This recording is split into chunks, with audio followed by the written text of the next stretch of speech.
بسم اللہ الرحمن الرحیم، السلام علیکم۔ میں ہوں سیبی کاظمی، آپ دیکھ رہے ہیں فیس بک اور یوٹیوب۔ 24 فروری سوموار کا دن، اہم خبریں اور اس کا تجزیہ آپ کے سامنے رکھتا ہوں۔ قومی حکومت کی بازگشت ایک دفعہ پھر شروع ہو چکی ہے۔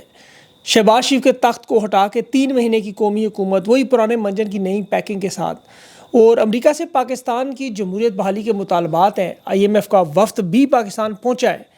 اس کے ساتھ ساتھ جو 2 نمبر جوڈیشل کمیشن حکومت نے بنایا، اس میں آج پہلا بڑا استعفیٰ آ گیا، واضح طور پر یحییٰ آفریدی پر عدم اعتماد۔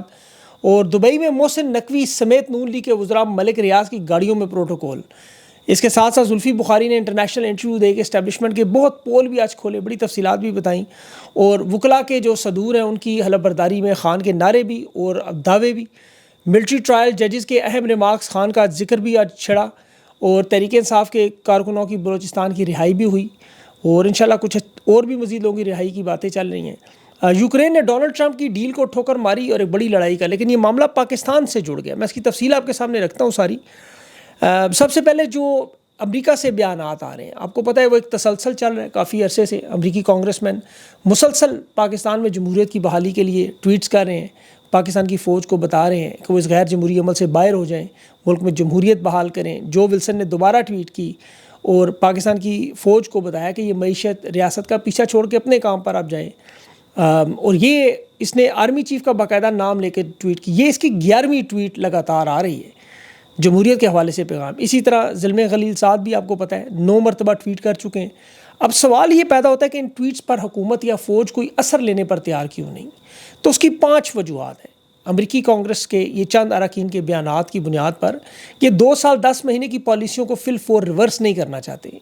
یہ اس وقت تک تسلیم کرنے پر تیار نہیں جب تک امریکی حکومت کی باضابطہ پالیسی کے تحت یا تو محکمہ خارجہ کا کوئی واضح موقف نہ سامنے آئے، اور یا پھر اس وقت تک جب تک ڈونلڈ ٹرمپ کی حکومت کی طرف خود نہ آئے۔ یہ کانگریس کے ان لوگوں کو خاطر میں نہیں لا رہے، یہ کہہ رہے ہیں جی ہمارے اندرونی معاملات ہیں، ہم مداخلت قبول نہیں کریں گے۔ اور پھر یہ سب جانتے ہیں کہ فوج کا پاکستان کی سیاست میں کتنا گہرا اثر ہے۔ یہ ان معاملات کو اسٹریٹجک پوزیشن کے طور پر دیکھتے ہیں۔ یورپ کے جو دورے ہیں، اس سے پہلے چین کے آپ دیکھ لیں، سعودی عرب کے ساتھ دیکھیں، پھر ترکی کے ساتھ جو 2 ٹوک پیغامات دیے گئے تھے، اس کا پیغام کا یہی تھا کہ ہمارے اوپر دباؤ ہے تو ہم سامنا کریں گے، ہم ہتھیار نہیں ڈالیں گے، مقابلہ کریں گے۔ اب اس کے لیے دیکھیں، محسن نقوی پہلے بھی قومی حکومت کی تجویز دے چکا ہے امریکہ کو ایک دفعہ، پھر انہوں نے باضابطہ کہا کہ قومی حکومت بنانے کے لیے ہم تیار ہیں، ہم تحریک انصاف کو اس میں حصہ برائے جسہ بھی دینے پر تیار ہیں، لیکن جو نظام ہم نے بنایا اسے ہم سارے کا سارا فوراً بدلنے پر تیار نہیں ہیں۔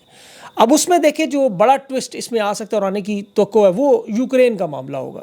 میں بارہا کہہ چکا ہوں، اس کی اگر آپ کو میں تفصیل اور مثال سمجھاؤں تو ڈونلڈ ٹرمپ کے لیے سب سے بڑا مسئلہ یوکرین کا حل کروانا ہے۔ جب تک یہ معاملہ حل نہیں ہوگا وہ اور کسی طرف نہیں جائے گا۔ یہ $350 ارب جو اس نے دیے ہیں امداد، وہ اس کے بدلے میں معدنی وسائل لینا چاہتا ہے تاکہ جو امداد امریکہ نے کی اس کا مداوع کرے۔ اب یہ معدنیات جو وہ چاہتا ہے وہ بھی بڑی نایاب معدنیات ہیں، موبائل فون میں، الیکٹرک گاڑیوں میں، میزائل گارڈڈ سسٹم میں، صنعتی توانائی میں، الیکٹرانک آلات میں استعمال ہوتی ہے۔ دنیا میں آپ دیکھیں 34 بڑی معدنیات ہیں، اس میں سے 22 اس وقت یوکرین ہے، اس 22 میں سے 17 وہ ہیں جو نایاب معدنیات میں شمار ہوتی ہیں، اور یہ دنیا کے ٹوٹل کا 5% ذخائر اس وقت یوکرین کے پاس ہے۔ اب یہ معدنیات آپ کو پتہ ہے یا تو چین کے پاس سب سے زیادہ ہے، ویتنام ہے، برازیل ہے، اور اس کے بعد پھر روس کے بعد پھر یوکرین ہے۔ اس میں ٹائٹینیم، لیتھیم، گریفائٹ، یہ سب کچھ ہے۔ اب روس کے صدر نے یوکرین کے صدر نے مسترد کیا، وہ کہتا ہے میں ایسا کوئی معاہدہ دستخط نہیں کروں گا جس کا قرضہ میری 10 نسلیں یوکرین کی عوام ادا کرتی رہے۔ اب وہ اگر اس معاہدے پر دستخط نہیں کرتا تو پھر ٹرمپ ایڈمنسٹریشن اس کا ظاہر ہے فوجی مالی امداد وہ سارا معاملہ اس سے چھین لے گی، اور وہ چاہتا ہے کہ سیکیورٹی کی گارنٹی دی جائے، پھر امن کی طرف آؤں گا۔ اور یہ معاملہ اب اتنا بڑا ہو چکا ہے کہ فرانس اور برطانیہ کے صدر جو ہیں اور وزیر اعظم وہ ٹرمپ سے ملاقات کے لیے جا رہے ہیں کہ یوکرین کو اس طرح اکیلا نہ چھوڑیں، یورپ کے ساتھ معاملات کو بہتر کریں۔ لیکن اس پہ ٹرمپ کی پالیسی صاف صاف واضح ہے کہ فرانس کے صدر نے اور برطانیہ نے پچھلے 3 سال میں کوئی ایسا کام نہیں کیا، جنگ روک سکتے ہی ہے۔ اب وہ اس معاملے سے پیچھے ہٹ رہا ہے۔ یوکرین یہ جو مذاکرات کا آپ کو پتہ ہے، اس پر امریکہ اور روس کے ساتھ ٹیبل پہ بیٹھنا بھی چاہتا ہے، اور ڈونلڈ ٹرمپ جو ہے وہ اپنی امریکی پابندیوں کے ذریعے فرانس کو، برطانیہ کو، بلکہ یورپ کو اس پریشر میں لا رہا ہے۔ اب ڈونلڈ ٹرمپ کو باقاعدہ برطانیہ کے دورے کی دعوت بھی دی جا رہی ہے کہ آؤ جی بادشاہ چال سے ملیں، لیکن اس معاملے کا حل جو ہے وہ یہ امریکی حمایت، جمہوریت اور ان تمام معاملات کے ساتھ پاکستان میں جڑا ہوا ہے، بلکہ سیکیورٹی کے ساتھ جڑا ہوا ہے۔ اور اسی بنیاد پر یاد رکھیں پاکستان میں جمہوریت کے قیام کا، نئے الیکشن کا، خان کی رہائی کا سب کچھ فیصلہ یہاں سے ہوگا۔ یہ میری بات آپ یاد رکھیں۔ اب اس میں 2 اہم باتیں ہیں۔ دیکھیں اب اسٹیبلشمنٹ کے پاس وقت کتنا ہے۔ اس معاملے کو، عمران خان کی رہائی کو، پاکستان میں جمہوریت کی واپسی یا الیکشن، یہ کتنا وقت ہے جتنا وقت یوکرین کے معاملے کے حل ہونے کا ہے۔ اب پاکستان میں معاملات اس وقت سیٹل ہونا فوراً آپ کو شروع ہوتے ہوئے نظر آئیں گے، جو یہ معاملہ ٹھیک ہوگا اس کے اثرات آئیں گے۔ اس دوران ابھی ڈونلڈ ٹرمپ کی توجہ اور کسی طرف نہیں جائے گی۔ ڈونلڈ ٹرمپ کی جو شرائط پر یہ معاملہ طے ہو گیا تو پھر یورپ کو پاکستان کی اسٹیبلشمنٹ کی فوج کی کوئی ضرورت نہیں ہوگی۔ اگر ڈونلڈ ٹرمپ کے خلاف یہ اتحاد بنا تو پھر یورپ کو، ظاہر ہے اسٹیبلشمنٹ کو یورپ یہ جو مدد ضرورت ہوگی اور اس کے کھڑے ہو جائیں گے۔ پاکستان میں اداروں کے اندر پھر اس طرح کا حل نکلے گا، جیسے پرویز اشرف کیانی سے مشرف کا استعفیٰ آپ کو یاد ہوگا، پھر قومی حکومت بنائیں، فل فور الیکشن کروائیں، خان کی رہائی، یہ سارا معاملہ اس میں حل ہوتا آپ کو نظر آئے گا۔ تو اس میں اتنا ہی وقت ہے جتنا پاکستان کے مسائل میں جتنا اس وقت یورپ کا ہے۔ اب تحریک انصاف اور پاکستانی عوام کو ظاہر اپنی جدوجہد جاری رکھنی ہے، کیونکہ عدلیہ کے حالات آپ کے سامنے ہیں۔ 22 مارچ کو مینار پاکستان جلسے کی اجازت ایک بہت بڑی مثال ہے۔ لاہور ہائی کورٹ نے درخواست گزار سے کہا کہ جا کے اسی حکومت سے رجوع کرو جس کے خلاف آپ نے احتجاج کرنا ہے۔ اب آپ اندازہ کریں، سویلین ملٹری ٹرائل میں آپ جسٹس حسن اظہر کے ریمارکس دیکھ لیں کہ فوجی تنصیبات پر مختلف شہروں میں حملے ہوئے، انارکی پھیلی، مستقبل کے لیے بڑا خطرناک ہے جی کہ وہ ایک محاورہ ہے کہ جس کے ہاتھ میں تھوڑی اسے ہر چیز کیل نظر آتی ہے۔ اب جوڈیشل کمیشن میں دیکھیں، ججز کی سینیارٹی کے معاملے پر ابھی پاکستان بار کے جو نمائندے اطہر حسین صاحب انہوں نے استعفیٰ دیا، ان کی بھی وجوہات یہ تھی کہ عدالت اور حکومت جو ہے وہ لاہور ہائی کورٹ کے جس طرح سرفراز ڈوگر کی تعیناتی کرنا چاہ رہی ہے، غلط طریقہ ہے، ایک بے بنیاد طریقہ ہے۔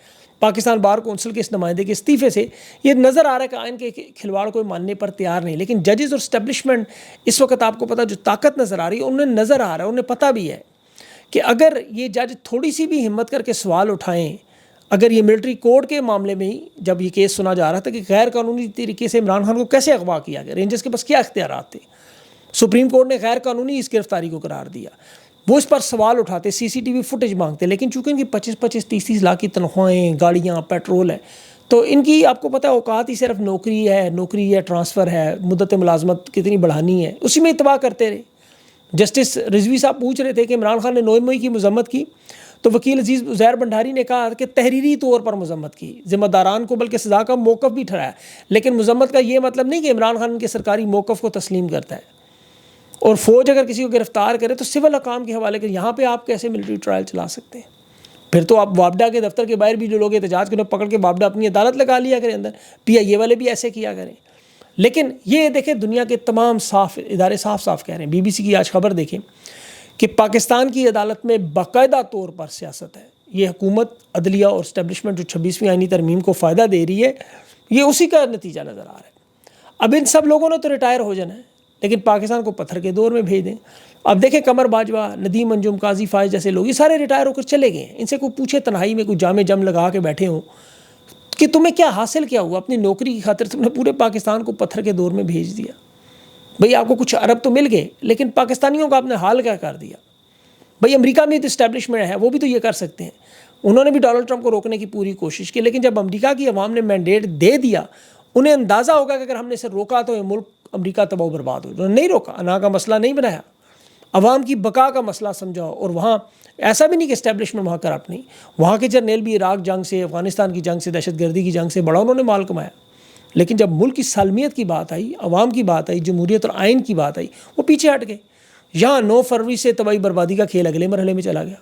ابھی زلفی بخاری نے 69 ایکس کو جو انٹرویو دیا، وہ دیکھیں اس میں وہ کہہ رہا ہے کہ یہ مس کیلکولیشن جرنیل کتنی بری طرح کر کے پاکستان کے حالات کو کہاں سے کہاں لے گئے، اور وہاں ایک طرف خان کی پاپولیرٹی، مقبولیت میں اضافہ ہوا، تو دوسری طرف خان کے ساتھ جو کھڑے ہونے والے لوگ ہیں انہیں اسی اسٹیبلشمنٹ نے تباہ و برباد کرنا شروع کر دیا، اغوا کرنا شروع کر دیا، ان کی بیویوں کو، فیملیوں کو، جو پاکستان میں نہیں تھے ان کے گھروں پہ، زمین جائیداد، بینک اکاؤنٹ، سب کچھ ان پہ قبضہ کر لیا۔ عدالتوں سے انصاف نہیں ملا تو ملٹری کورٹ سے سزائیں دلوا دی۔ زلفی کے کزن کو اغوا کیا گیا، اس کے بینک اکاؤنٹ، گھر، زمینیں، سب کچھ پنجاب میں سیل ہے۔ اب یہ سب کچھ کرنے کا انجام کیا ہے کہ اب پاکستان کا عام شہری قانون کی پاسداری نہیں کرتا، قانون نافذ کرنے والے ادارے وہ تو باقاعدہ طور پر اس وقت ڈاکو بن چکے ہیں، اغوا برائے تاوان لیتے ہیں۔ 9 مئی کے نام پر پولیس کو جو کھلا اختیار ملا تحریک انصاف کے خلاف کہ جو دل میں آتا ہے کریں، وہ انہوں نے صرف تحریک انصاف کے خلاف نہیں کیا، اب وہ پورے پاکستان میں شروع ہو چکا ہے۔ پولیس باقاعدہ طور پر ایک جرائم پیشہ جتھا شہریوں سے تاوان لیتے ہیں۔ لاہور ماڈل ٹاؤن میں وہ برکت مارکیٹ میں ہیلتھ ایج سروس ایک کلینک ہے، وہاں پنجاب پولیس نے چھاپا مارا بغیر وارنٹ کے، ڈاکٹر کو اٹھایا اور اسے ویرانے میں لے گئے، وہاں سے تاوان لیا، 4 لاکھ روپے چھینا اس سے، اور اس سے اور بھی پیسے مانگ رہے تھے، گاڑی کون سی ہے، گھر کون سا ہے، مطلب ایک روٹین بنتی جا رہی ہے۔ اب تحریک انصاف کے پاس یہ رمضان کا دیکھیں مہینہ بڑا اہم ہوگا، انہیں اپنی جماعت کو تیار کرنا ہوگا، عید کے بعد فیصلہ کن تحریک کی طرف ضلعی کمیٹیاں بنا کے لوگوں کو جوڑنا ہوگا۔ ابھی منڈی بہاؤالدین میں بڑا ظلم و ستم ہوا، وہاں آپ کے سامنے گھر بار توڑ دیے گئے، لیکن ضلعی تنظیم بنانے میں وہ کامیاب ہو گئے۔ اب پورے پاکستان میں سلسلے کو پھیلانا ہوگا، خاص طور پر پنجاب میں، اور پاکستان کی عوام کو بھی دیکھیں اس جمود سے نکلنا ہوگا، یہ ظلم و ستم کے عادی نہ ہو، اس مینڈک کی طرح، اور جو پانی میں پھینکے پہلے ٹھنڈے پانی میں کرتا ہے، لیکن جو پانی ابلتا ہے تو وہ اس کا کیا حال ہوتا ہے۔ بار کونسل کے ان کے نمائندے حلف کے وقت کہہ رہے ہیں کہ ہم انتظار پنجوتا آئندہ کسی وکیل کو نہیں بننے دیں گے، آئندہ کسی کے ساتھ ظلم نہیں ہونے دیں گے، لیکن پاکستان کے حل جو مسائل ہیں ان کا حل صرف اور صرف الیکشن میں، اور جیتنے کے بعد مینڈیٹ ان کے پاس جانے میں۔ تحریک انصاف اپوزیشن جماعتوں کو اکٹھا کرے، اپنے حقوق واپس کرنے کے لیے پرامن جدوجہد کو جاری رکھے، کوشش کرے، جان مارے، اور اس میں سب سے اہم کردار ایک دفعہ پھر سوشل میڈیا کا ہوگا۔ یاد رکھیں کہ تحریک انصاف کی ایک تو یہ دیکھیں بہت بڑی عقل مندی تھی، انہوں نے اپنا سوشل میڈیا باہر لے گئے، ورنہ اب تک یہ چوکی جس طرح باقی فتح ہوئی ہیں یہ بھی فتح ہو گیا ہوتا، لیکن جس طرح عمران خان فتح نہیں ہوا، سوشل میڈیا فتح نہیں ہوا، اوورسیز پاکستانی فتح نہیں، اور یہ لگی ہوئی ہے لڑائی پرامن۔ اس سے آپ نے مایوس ہو کے پیچھے نہیں ہٹنا، باخدا یہ مستقبل کی ہے۔ خان کے اوپر تو جتنے کیسز بنائیں گے وہ آپ کو پتہ ہے سارے کے سارے بڑھ گئے ان کے کیس۔ اب انہی عدالتوں سے انشاءاللہ خان کو انصاف ملے گا، یہ میری بات یاد رکھیے گا، کیونکہ پورے کا پورا نظام انشاءاللہ بدلے گا یہاں سے۔ یہ میرا نہیں، یہ اللہ کا ایک نظام ہے، اس نے کہا ہوا ہے۔ مجھے بینظیر بھٹو کی واپسی آج بھی یاد ہے، اور پیپلز پارٹی کا الیکشن سویپ کرنا بھی یاد ہے۔ 11 سال تک وہ ایسے لگتا تھا گم ہی ہو گئے بالکل، لیکن پھر ایک طوفان مچا ہر طرف۔ تو انشاءاللہ یہی ہوگا معاملہ، آپ دیکھیں گے اس سے بھی بڑا جو ہے نا وہ پاکستان میں سارا نظام۔ آپ لوگ یاد کیا کریں کووڈ کو، مجھے اکثر یاد ہے کورونا میں اسی جگہ جہاں میں آپ سے بات کر رہا ہوں بیٹھے ہوئے، سمجھ نہیں آتی تھی کبھی یہ ختم ہوگا، آج یاد بھی نہیں ہے۔ تو انشاءاللہ یہ بھی ایسا ہوگا۔ ابھی یہ کرکٹ میچ کی مثال سے آپ دیکھیں، ہم لوگ باقاعدہ گھروں میں باقاعدہ نفل مانتے تھے، جب میچ ہوتا تھا بزرگ مسلح پر بیٹھتے تھے، بچے ٹی وی اسکرین پر چپکے ہوتے تھے، نوجوان پرجوش ہو کے دیکھا کرتے تھے، فون پہ شرطیں یہ وہ بڑا آپس میں کھانا۔ اب میچ ہو رہا تھا، کوئی لوگ پوچھ رہے ہیں کوئی ایسا ہے جس نے کوئی ایک بال بھی نہ دیکھی ہو؟ یہ نفرت کرکٹ سے یا پاکستان سے خدا نخواستہ نہیں، یہ محسن نقوی اور اس کے سہولت کاروں سے، انہیں لانے والوں سے، کہ عوام ہر عمل میں ان سے دور ہوتی جا رہی ہے، کیونکہ طاقت اور بدماشی سے گھر کا نظام نہیں چلتا۔ یہ اس نظام کو چلائیں گے، اور وہ لوگ جو محسن نقوی کل دبئی میں پروٹوکول کی گاڑیوں سے اتر رہا، 55 کی گاڑیوں کا نمبر، یہ کس کا؟ ملک ریاض کا، ساری دنیا کو پتہ ہے۔ اب محسن نقوی وزیر داخلہ ہے اور اس نے مفرور قرار دیا ہوا ہے ملک ریاض کو، کیونکہ اس نے القادر ٹرسٹ میں گواہی نہیں دی۔ تو سارے پاکستان کو پتہ ہے یہ کون لوگ ہیں، کیا کر رہے ہیں۔ ان کی گاڑیوں میں دبئی میں پروٹوکول، ملک احمد خان بھی تھا نون لیگ کا۔ تو یہ لوگ جس طرح کے وارداتی ہیں، ان کی سارے کا سارا لوگ جانتے ہیں۔ اب دیکھیں خان اپنے حصے کا کام کر رہا ہے، 3.5 سال سے قربانی دے رہا ہے، پاکستان کی قوم بھی قربانیاں دے رہی ہیں، تحریک انصاف بھی ہے، جماعت بھی ہے، اپنی اپنی بساط کے مطابق سب لگے ہوئے ہیں، لیکن کلیکٹیو ایفرٹ کریں۔ 24 کروڑ کا ملک ہے، دنیا کا 5واں بڑا ملک ہے، یہ چند ہزار لوگوں کے جتھے کے ہاتھ میں دے کے اس کو تباہ و برباد نہ کروائیں۔ اس لیے ظلم کے خلاف سے دیکھیں جتنی دیر سے آپ اٹھیں گے اتنی بڑی پھر قربانی ہوگی۔ تو اب تحریک انصاف کے اور پاکستان کی عوام کو، دوسرے صوبوں سے بھی پنجاب کی عوام کو سیکھنا چاہیے۔ کراچی میں دیکھیں جسکم پر انہوں نے ابھی دفعہ 144 لگا کے روکا، لوگوں نے مزاحمت کی، پولیس کو بھاگنا پڑا۔ تو آپ کو آہستہ آہستہ اکٹھا ہونا پڑے گا اس طرح، پھر آپ کا قومی وقار بھی بنے گا، پھر انشاءاللہ ترقی بھی ہوگی۔ دیکھیں جب زوال کا شکار قومیں ہوتی ہیں تو سب سے اس میں بڑی بات ہوتی ہے نا امیدی، وہ سسٹم کے عادی ہو جاتے، اپنے آپ کو سسٹم کا عادی نہ کریں، مزاحمت کریں، چاہے جس مرضی سلسلے میں کریں، لیکن اس نظام سے ان کی سب سے بڑی خواہش ہے، میں آپ کو حقیقت بتا رہا ہوں، سب سے بڑی سازش اس پورے معاملے میں کہ پاکستان کا نوجوان، پاکستان کے لوگ بس یہ کہنا سیکھ جائیں ہم عادی ہو گئے ہیں اس نظام کے، یہ تو ایسے ہی چلتا ہے، ایسے ہی چلے گا۔ نہیں چلے گا انشاءاللہ، ہم اس کو کوشش کرتے رہیں گے۔ باقی انسان کا کام ہے کوشش کرنا، نتیجہ دینا اللہ کی ذات کا ہے، اس کو پتہ ہے کب یہ نظام بدلنا ہے، کیا ہونا ہے، اللہ نے لکھ کے رکھا ہوا اپنے نظام میں۔ آپ اپنی طرف سے کوشش کریں تاکہ آپ اپنی اپنی قبر کا حساب دیں ضرور۔ اس میں بڑا اہم معاملہ جو ہے وہ آپ نے مایوس نہیں ہونا، کسی صورت میں مایوس نہیں ہونا، اللہ سے امید رکھیں، انشاءاللہ بہتری ضرور آئے گی۔ اپنا خیال رکھیں، مجھے اگلے ویلاگ کے لیے اجازت دیں، اللہ حافظ۔